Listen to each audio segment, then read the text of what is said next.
It is what characterized by a slow news day in the various sectors of entertainment and political parties. Outrage culture allows us as the audience and consumer to defer us from the real issues at stake. For us as the consumer to understand what issues are in need of attention, it is important to realize the effect of outrage culture and delve deeper into the issue, gaining all of the attention and discussion by the media. Outrage culture exists in all the different spheres and therefore relies on a three-part structure. To make this structure seem more relatable, I will use the example of the hashtag #ChangeTheDate fiasco.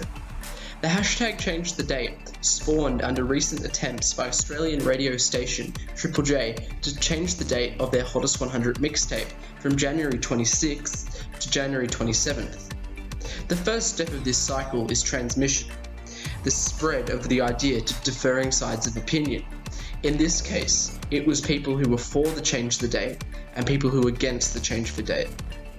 The second step is contamination, where the idea is now ballooned into a much larger issue than it already is. In this instance, Australians against change the date were labelled racists or for Indigenous genocide. The final step is manipulation of fact. This allows the issue to penetrate normal conversation and in turn steers us away from more important issues. In this instance, Triple J was widely coveted by many politicians and radio stations. However, while this issue permeated throughout Australia, another controversial event occurred: the death of over 1 million cod in the River Murray-Darling. Due to corruption in the Nationals Party, who sold thousands of gigalitres of water illegally to cotton farmers, who then pumped the water back in, this time littered with contaminants. This, while a separate issue, provokes the existence of a smokescreen created by outrage culture, allowing events of negligible value to be discussed, leaving out important discussions such as these.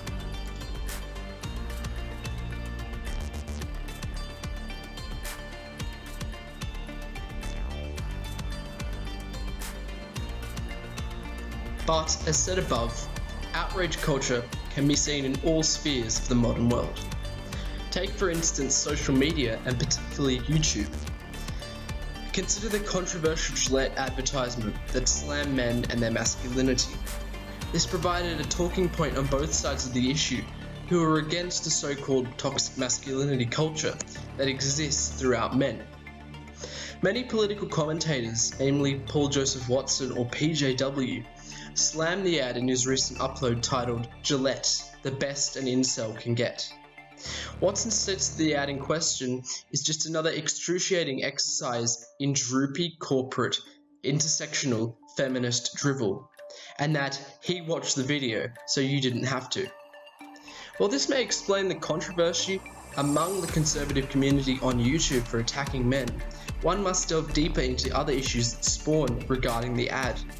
As Watson states later, Gillette is merely exploiting the tried and tested method of marketing, free advertising via virtue signal, gaining the exposure of an ad that would cost tens of millions of dollars to produce and then advertise.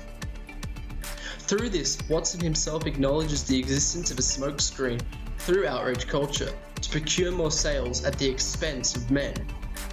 Unsurprisingly, this is not at an all-new process. Consider when Nike made Colin Kaepernick the face of their advertising campaign. They raked in over $6 billion. Watson